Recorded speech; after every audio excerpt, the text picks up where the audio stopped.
And welcome to another episode of the Two Fans Podcast. I'm your co-host, Joshua Ament.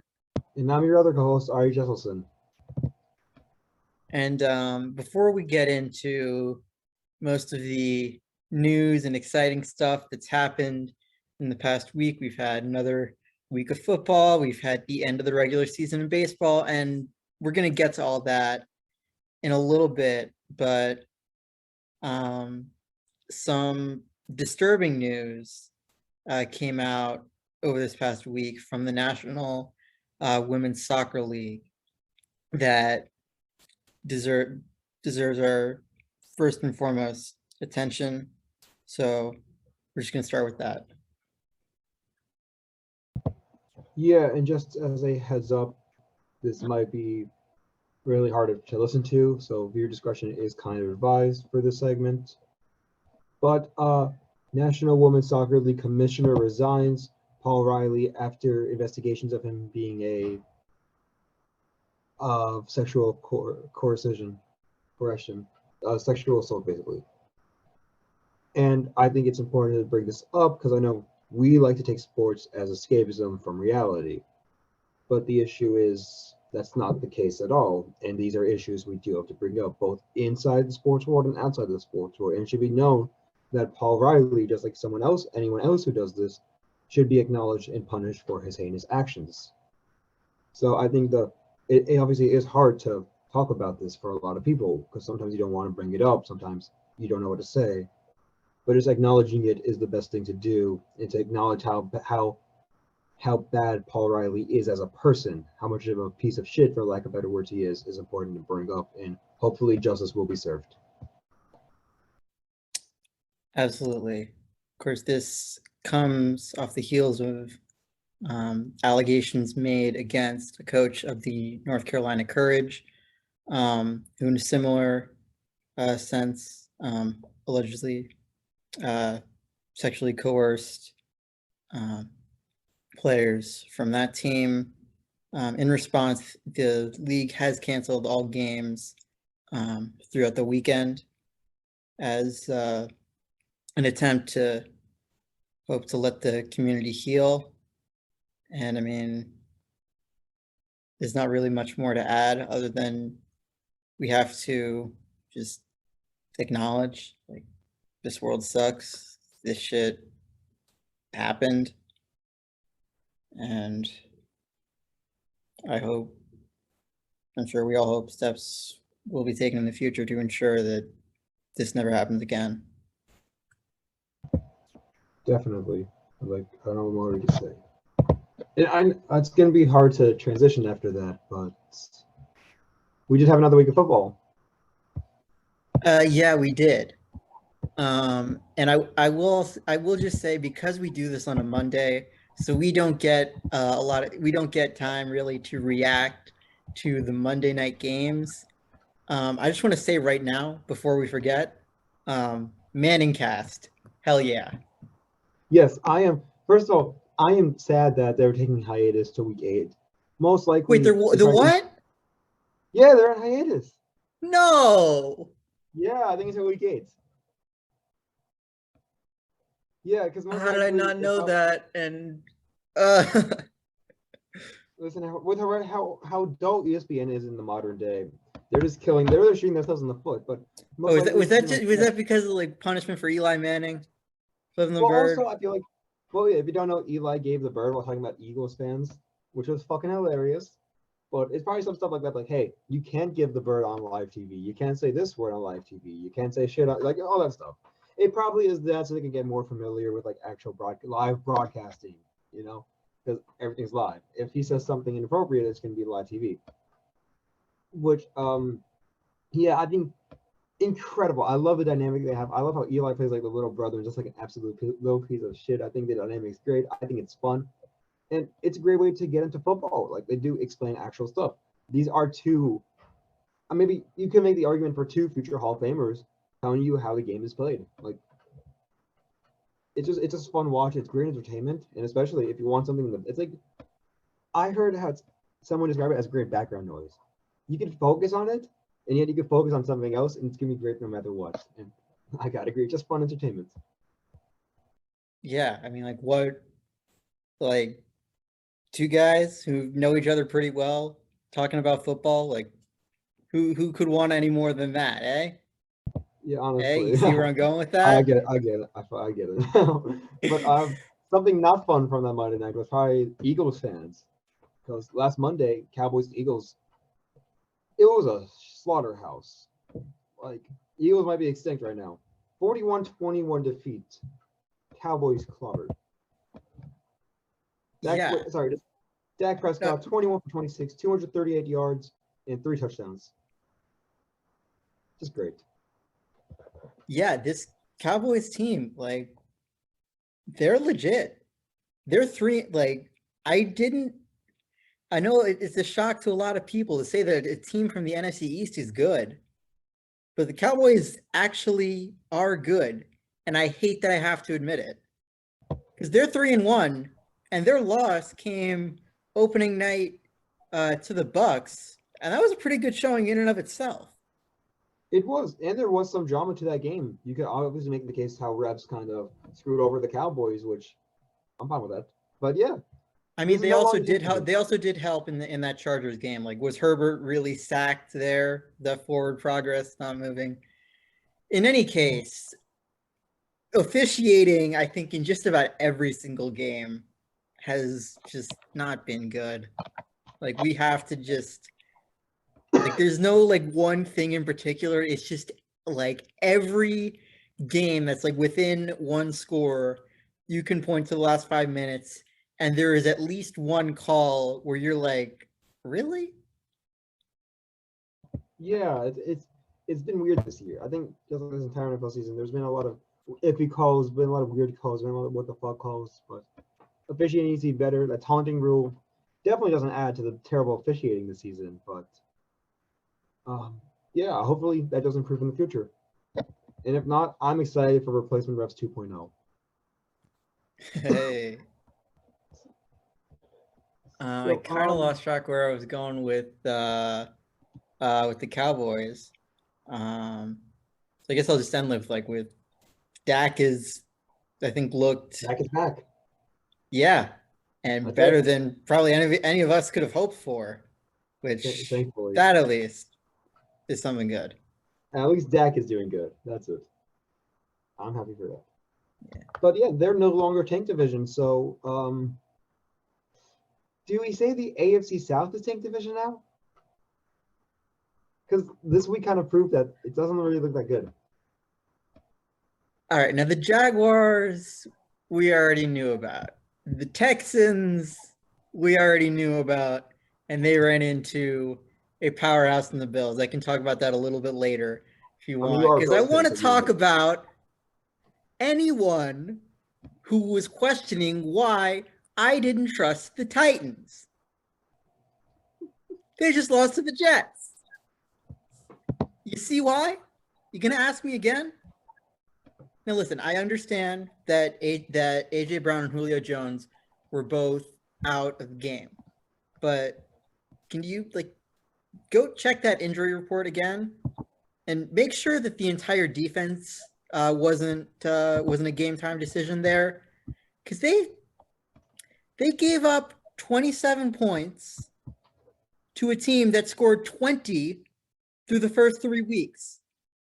Like, come on. Yeah, and I think obviously being without two of their best receivers really does play effect. But this also shows you, just like last year, you need a defense to compete. Like, I really had high hopes for this Jets team. I did think they would be a sneaky wild card team this year.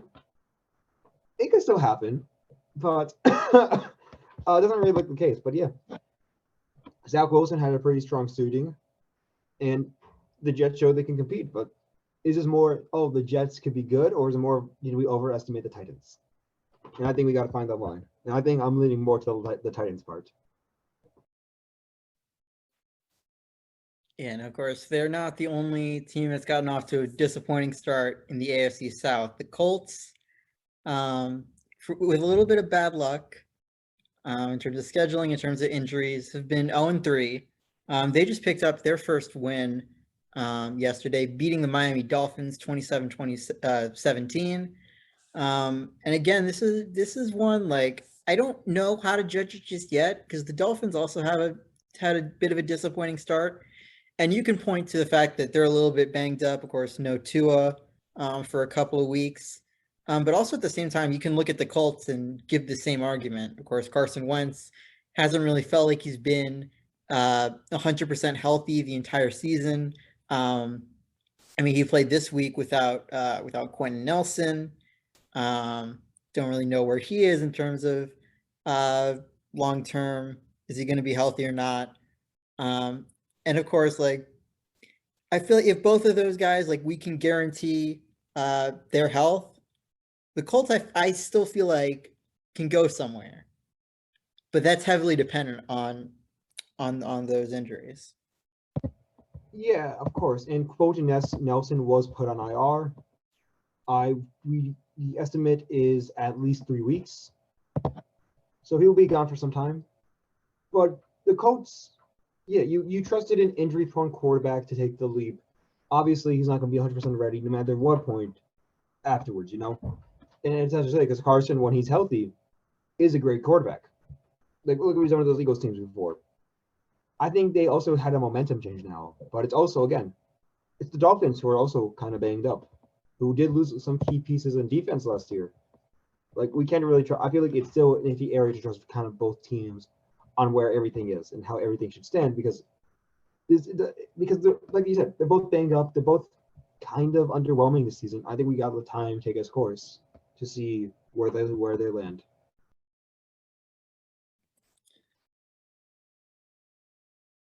Yeah, I mean, I feel like there's also on a similar note, we can judge teams as like good teams and bad teams, and you're supposed to beat good teams. You're supposed to lose to good teams and beat bad teams. But I feel like there's another way we can divide teams, and that is a team of order and a team of chaos.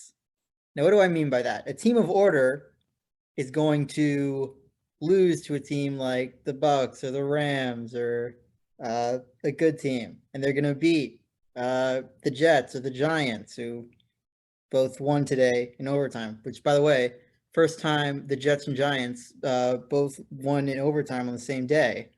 A little bit of interesting trivia there. And then there are chaotic teams.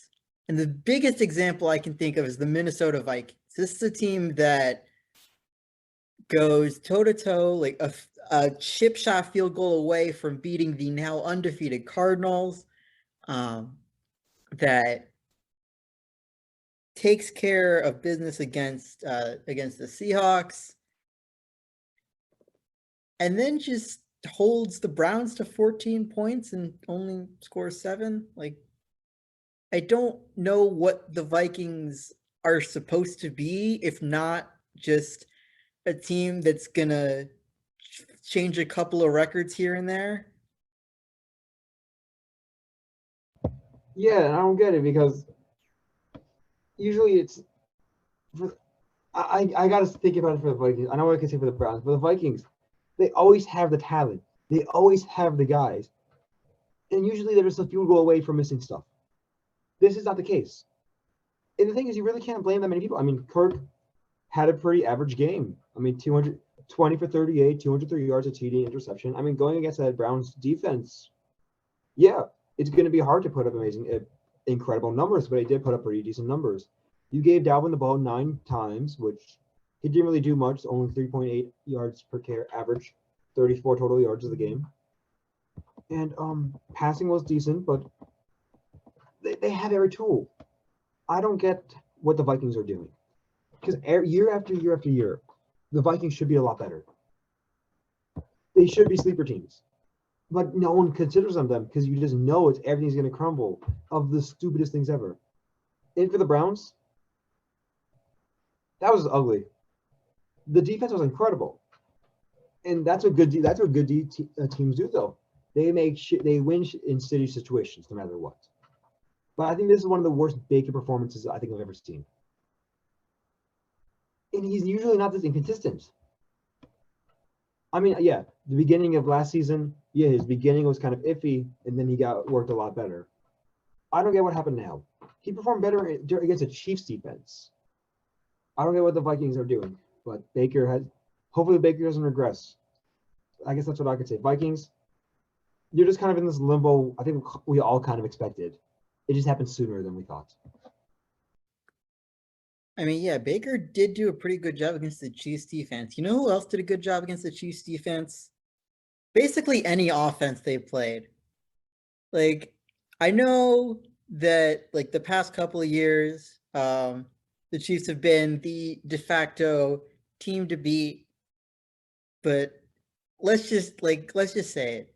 Like, yeah, they pretty handily beat the Eagles yesterday, but it was a game for a good bit of the way through. And against the Eagles, it's not something you want to say. And when I don't know, I mean, when you have Mahomes and Tyreek Hill having one of those games where he's going to win you your week in fantasy, your defense should at least do enough to not make it a game. And yet they did. So I don't really know. I mean, I know I've said this before, but it does bear repeating that this Chiefs team is not the same level of like invincible that it was last year or even the year before that. I think we're seeing more of like a 2018 Chiefs where, yeah, we can look at the offense. We can look at Mahomes and Hill and Kelsey and everyone there. But a lot of question marks on that defense. And they're going to be tested next week when they take on the Bills. Definitely. And remember that Russell situation I told you about in the beginning of the Super Bowl predictions episode? They both started also after that. Their others the next season, they both started 1-3. I didn't follow for this week, but it's just interesting to see. But yeah, people know how to expose the Chiefs in a way. I think Patrick is also getting too cocky with his throws. I think this team is getting a little cocky, thinking that they're still invincible. Meanwhile, they're not.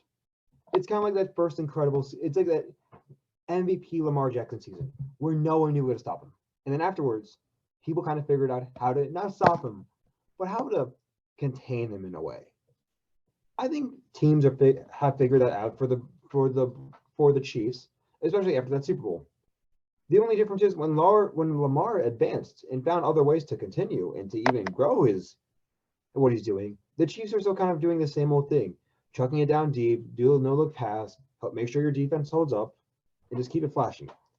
I don't think they adapted yet, and hopefully they do, because this team has too much talent to waste it like this. Yeah, of course. I'm gonna be looking forward to next week's Sunday night, Chiefs Bills. Chiefs offense showed out yesterday, as did the Bills on all cylinders. And I gotta say, this week, like this was the perfect example of why I love this team. Is because they are, at least in my opinion, what the 2018-19 Bears should have been. And that is a team that, yes, you can look at the offense. You can look at the amazing talent of Josh Allen going 20 for 29 for 248 yards, 2 touchdowns and 1 interception in the rain for a passer rating of 103.8.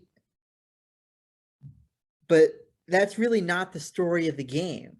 The story of the game is this defense that has its second shutout in 3 games. Granted, Texans offense is not the best, but a shutout is still a shutout, holding them to 0 points and 109 yards.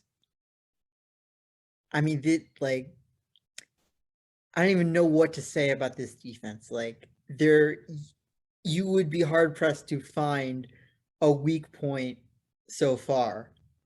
And that's really the driving force behind this team. Like Allen can have a bad game every now and then, but as long as this front seven holds up, as long as you got guys like Trey White and Micah Hyde holding down the fort in the secondary, this Bills team is, I don't want to say unstoppable, but very hard to stop. Definitely. And I got a word for you. Incredible. I think that sums up. Yes, they did play the Texans, but that was still incredible. And you just had to watch it. They were dominant. They were persistent. They knew how to keep the Texans up. That's not the right way. They knew how to demolish the Texans. They knew how to take away Davis Mills' will to live in a way. How much they fucking destroyed him. That Bills defense is fucking incredible, man. That's all you can say about them. It's gonna be fun to watch. And speaking of Bills, you know who got in the game? Trubisky. Money Mitch. 1 for 1 for 8 yards. Yep. Also ran for a touchdown, which I believe means that he had more touchdowns than Justin Fields did. Now, that's not to say that. That's not to say. Listen, I will say that's not to say Justin Fields had a bad game. Granted, again, you can only play who you play, and he played the Lions, and he didn't do too bad. He had some pretty nice downfield connections with Darnell Mooney, who, don't look now, might be one of the most underrated receivers in the league. So look out for him. Yeah, but that connection was going strong, and it actually seemed like Matt Nagy did a smart thing and stopped calling plays. Because whoever was calling plays, most likely Bill Lazor, the offensive coordinator, realized that David Montgomery was there, at least for most of the game. He did leave late with a knee injury, of course, hoping for a quick return for him. But again, it was only the Lions, but the Bears offense was moving, and Justin Fields actually showed why he's a first-round talent. And really, I think for Bears fans, that's all you could have asked for this week. And maybe some news surrounding Soldier Field. Just if you're not in the know, Bears ownership has purchased land in Arlington Heights, Illinois, and it's a pretty poorly kept secret that they plan on building a new stadium there, moving out of the beautiful lakefront stadium of Soldier Field. Doesn't seem to be that popular. That's all I'll say. It's Soldier Field. It's iconic. You can't get rid of that. You could do revisions for it. You could do some updating, but you can't get rid of it. And that's just the truth. But yeah, Field showed like he was first-round talent. But remember, that doesn't mean you have to force your rookies to play games. If he needs to take the bench, take the bench. And how long till Matt Nagy gets out? I mean, if your head coach stopped calling plays, it's almost time. And I guess last word to keep on the Browns, Bears. Mitch Trubisky took Matt Nagy's offense to the playoffs twice. You got to give Money Mitch more credit than his due. I mean, one of those times was as a 7 seed, which should that really even exist? I will not let that go until probably they add in an 8 seed in the next CBA. Watch it. It's just gonna be a 14. It's gonna be a 14 seed playoff soon. It already is. I'm at 14 teams per division. Oh, yeah, might as well be. Honestly, it's gonna turn to that eventually, but another weird game, I guess, because there were a few this week. There were a few weird games this week. Let's talk about Washington versus Atlanta. I mean, there's not really much to say here other than it's pretty much every Atlanta Falcons game in the past few years where offense goes big, defense gives up more. Yeah, that's basically it. I mean, Taylor Heineke dominated this week. That's maybe one reason I wanted to bring up this team, because Taylor Heineke's the GOAT. 23 for 33, 290 yards, 3 touchdowns, and 43 yards on the running game. Falcons Matt Ryan had a pretty good game also. I mean, 283 yards, 4 touchdowns. That's not bad. Cordell Patterson had 3 receiving touchdowns. Imagine saying that in like 2015. That Cordell Patterson would be one of the best receivers on the Atlanta Falcons. That's crazy. It is amazing what a player can do once they're free from Nagy. That is true. That is true. And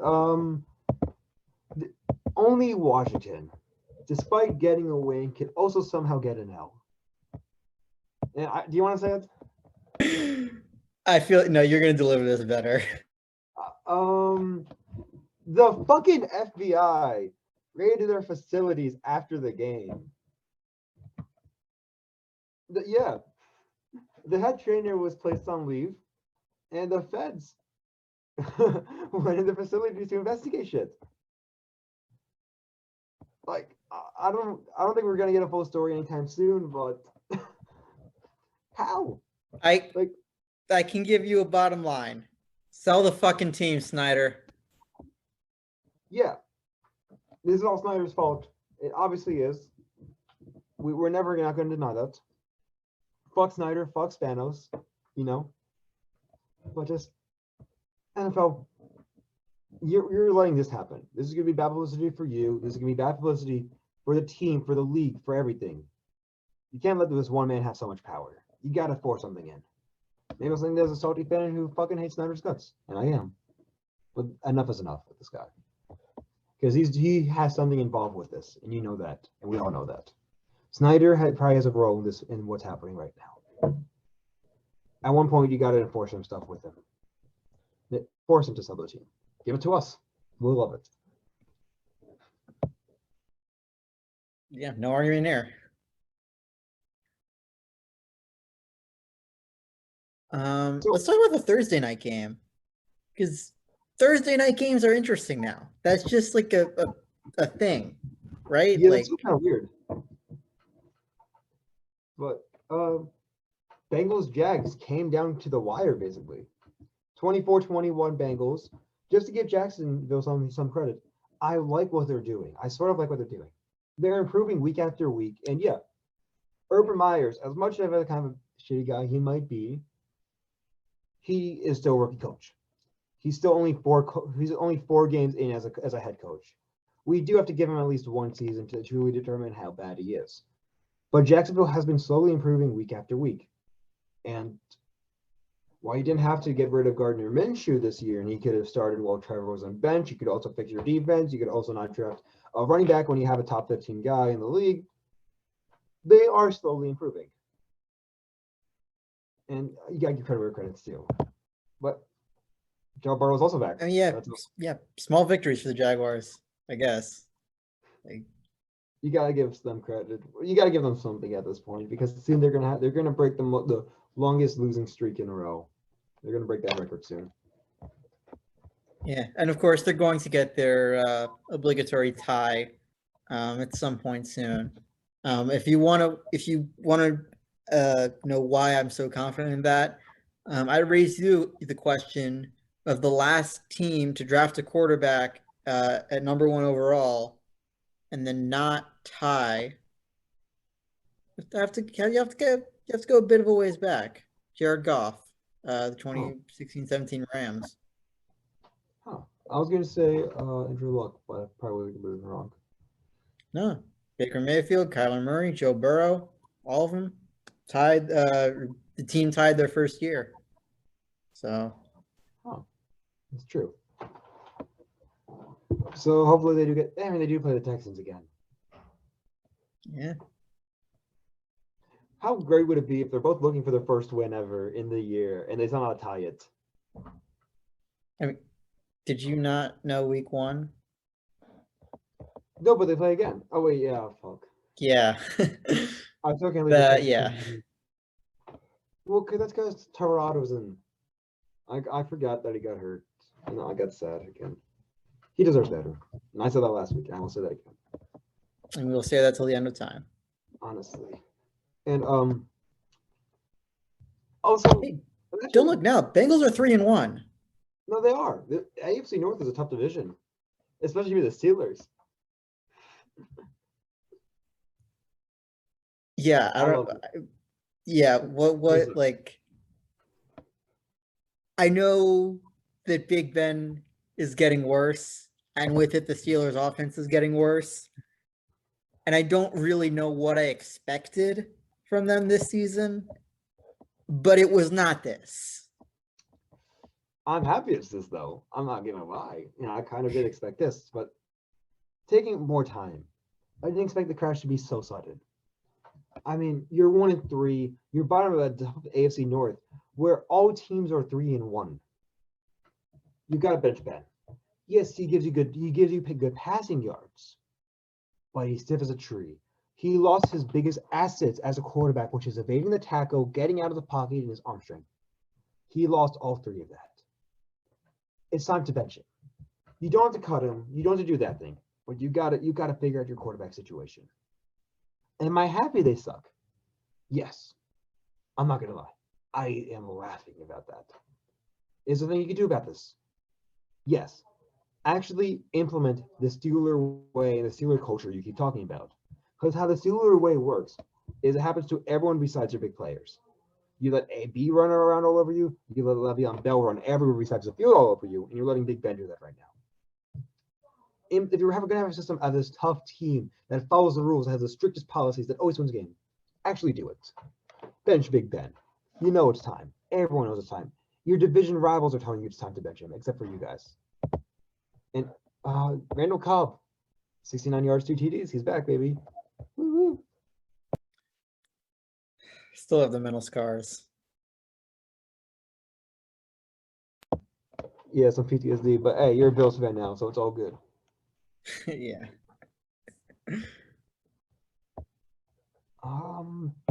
So you were talking about that Giants-Jets game, how this is the first time both teams won in overtime.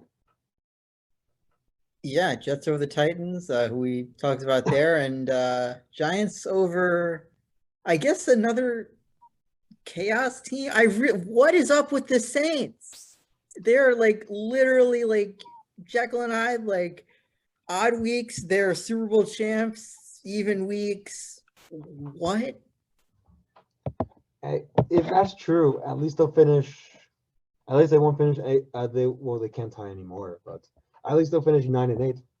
That might be something.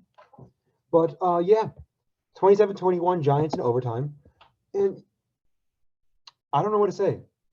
I think 2 big factors are Jameis Winston looked pretty good. I mean, 17-23, 226 yards and a touchdown. Taysom Hill had an incredible touchdown run, by the way, showing he could be a power bell back. He could be like a fullback, like Mike Aslot. Y'all remember him. But I think that something really goes down for the Giants is the defense. And I'm surprised I'm going to say this, but Daniel Jones. That defense was clutch. That defense coordinator, his playing, I forgot his name. But his playing scheme, unbelievable. I saw that game because my friends had to watch that game for class. The defensive schemes they had, the way they implemented, the way they were able to read the offense, pure genius. I'm telling you, this guy's going to get a head coaching job eventually. And Daniel Jones, 28 for 40, 402 yards, 2 touchdowns and an interception. An interception in garbage time before the half to try to get a touchdown. Incredible game. Daniels has shown that, yes, he might not be a good guy. He might have a turnover problem, but he is a gunslinger. He had an incredible touchdown throw to John Ross. They finally implemented Kenny Golladay in the passing scheme. It shows you what happens when you throw the ball to a number 1 receiver in Tooney. And we can't say that we have more yards in Tooney anymore, but we can say that for last week also. We've seen what this team could do with the right scheme now. And yes, they did play the Saints. But this does show you Danny Dimes could be a gunslinger. Let's see. I I want think to see you're more for, Danny Dimes, less Danny Derps. Let's see yeah, it. I think you're also forgetting maybe the biggest part of that offense. Saquon is back. How about him Yes, ripping he off is. some big games, game winning touchdown. I mean, It's just great to like, see Saquon back, though. That's all I can say. again, it was only an overtime victory against a team who we don't really have much of a read on. So, I mean, a win is still a win. And there were definitely some bright moments that Giant fans can hold on to. Is it enough to, I don't know, rise the ranks in the NFC East, maybe? But it might take a little bit more for me to fully be on board with this team. Yeah, but something interesting that also happened this week is 3 undefeated teams lost. Yeah, the only two undefeated teams remaining. So if you put anything down for the Cardinals or the Raiders, um, uh, give me a heads up on the lottery numbers. Yeah, and I'll admit, I said this before last week also. I didn't really see the Cardinals as this big, mighty giant. I saw them a little bit as the frauds like last year. And hopefully they keep shutting. And I said also, hopefully they keep shutting me up because I like Kyler. And they did.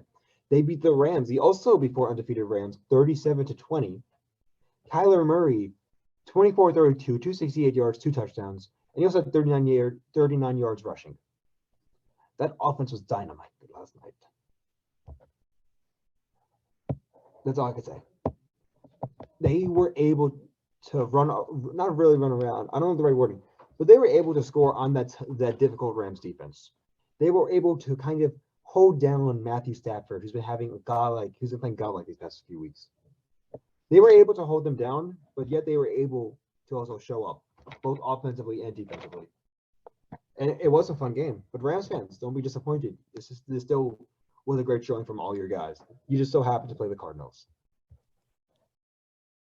Yeah, I mean, like this is like I think at the end of last week with the Rams beating the Bucks, we sort of could see that the Rams might have been at that point the team to beat in the NFC. Now it is very clear that that team is now the Cardinals. I mean, again, this is just a solid, like, well-rounded victory. I mean, yeah, maybe the defense could have done a little better, but like it's also the Rams offense.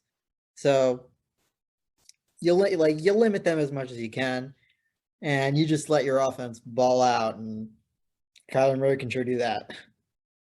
Yes, he could. Yes, he could. And I guess the kind of same thing goes for the Panthers. Like you played a good game. You were also without CMC. Darnold did have a few 2 turnovers, but you just so happened to play a Dallas Cowboys team out for vengeance and having the Dak is back campaign. You just happen to play another great team. Don't keep your heads down. These Panthers. This is looking like a pretty good season for you guys also.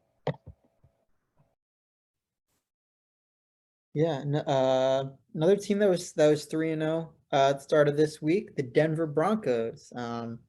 Unfortunately, they actually had to face a real team. Wow, how crazy is that? Well, real team also, like, I don't know how I feel about the Ravens right now because that Lions game, you know what I mean? Like, they only won of a miraculous food goal, but I'm happy the Broncos lost. I Because, mean, it's not like the Ravens don't have the talent. Like we saw it in that Chiefs game. no, they Um, clearly do have the talent. I'm not saying that.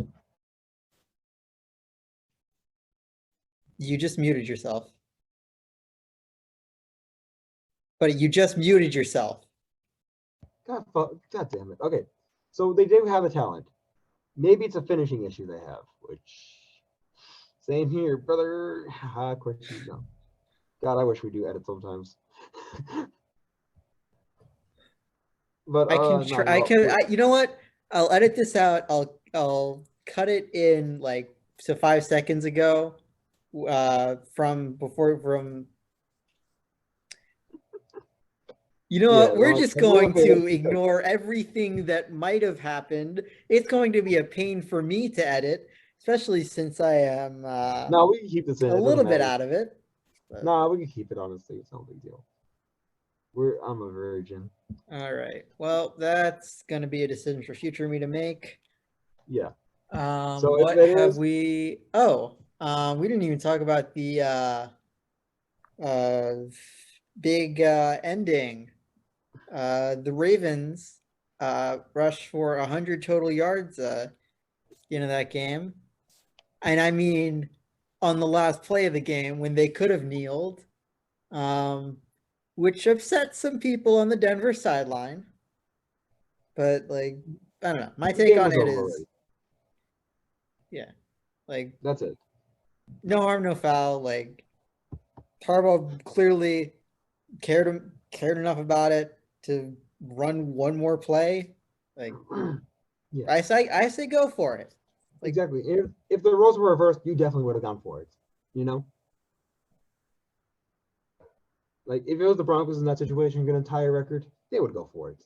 So, but yeah, um, I don't know what to say, Broncos, but you had a good run. It was a fun 3 weeks, I guess. You know, yeah. But and as they do say, snap back to reality. yeah. Oh, there goes gravity, I guess.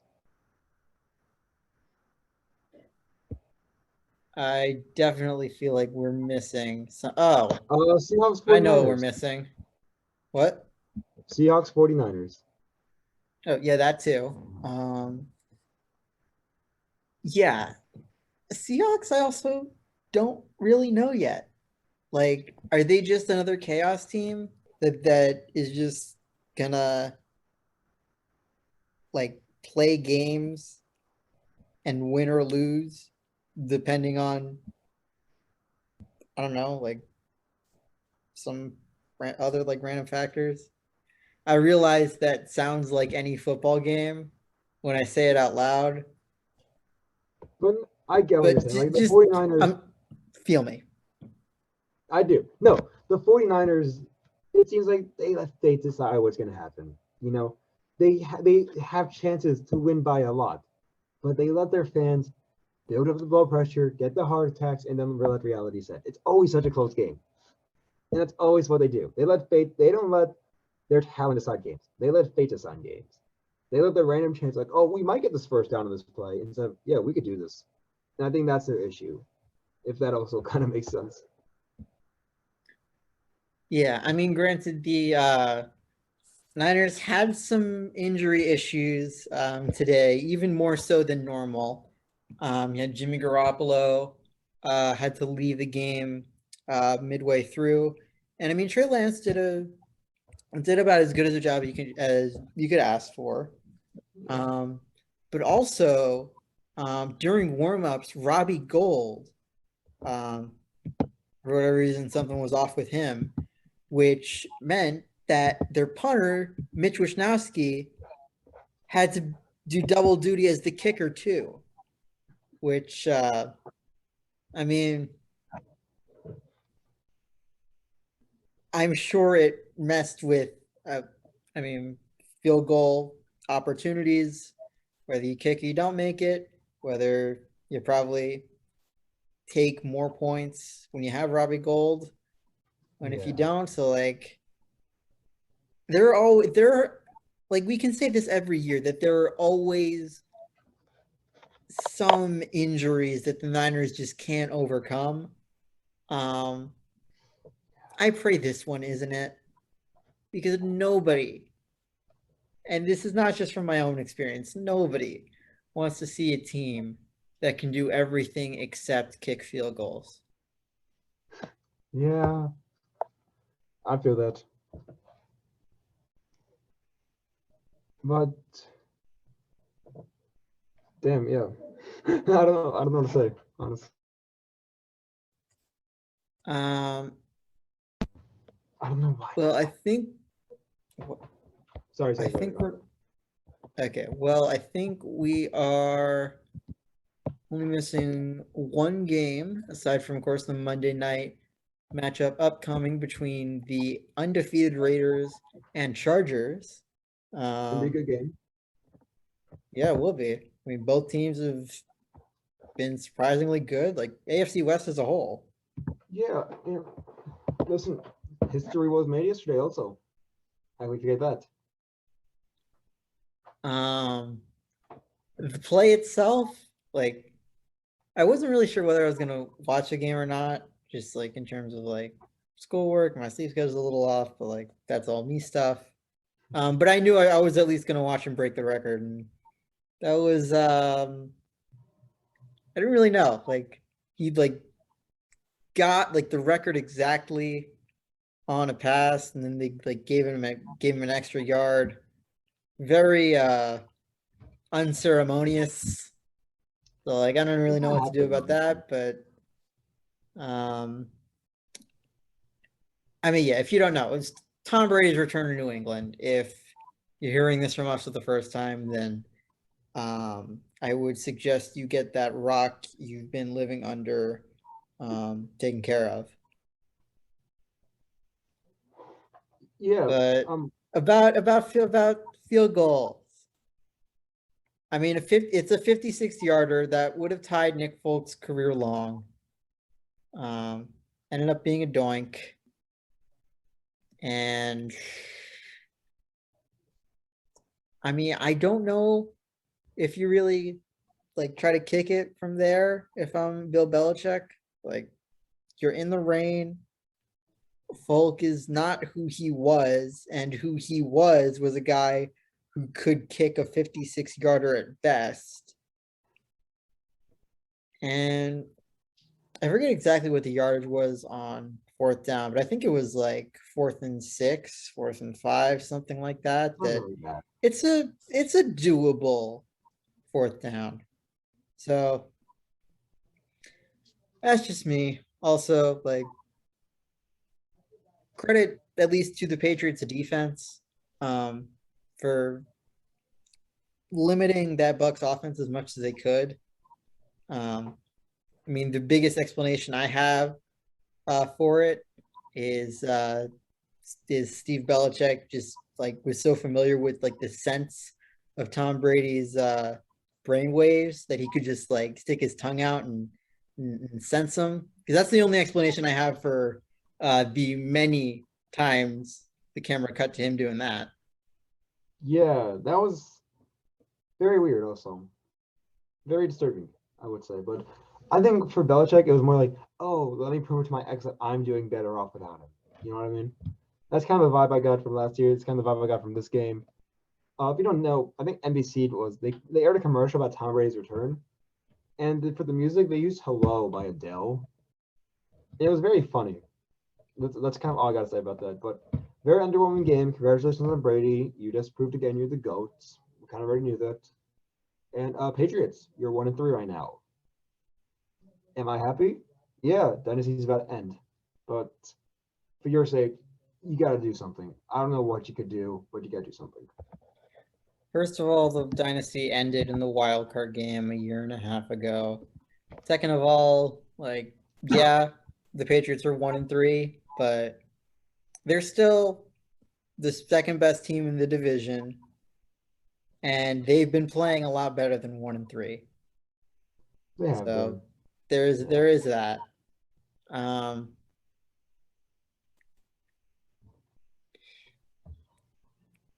I don't know. It feels like there should be either like more undefeated teams right now, or at least like an undefeated team that actually feels unbeatable. Yeah, Like I feel like for the me, this. Cardinals almost lost week 2. The Raiders, they've been in some close ones, but they haven't been dominant. So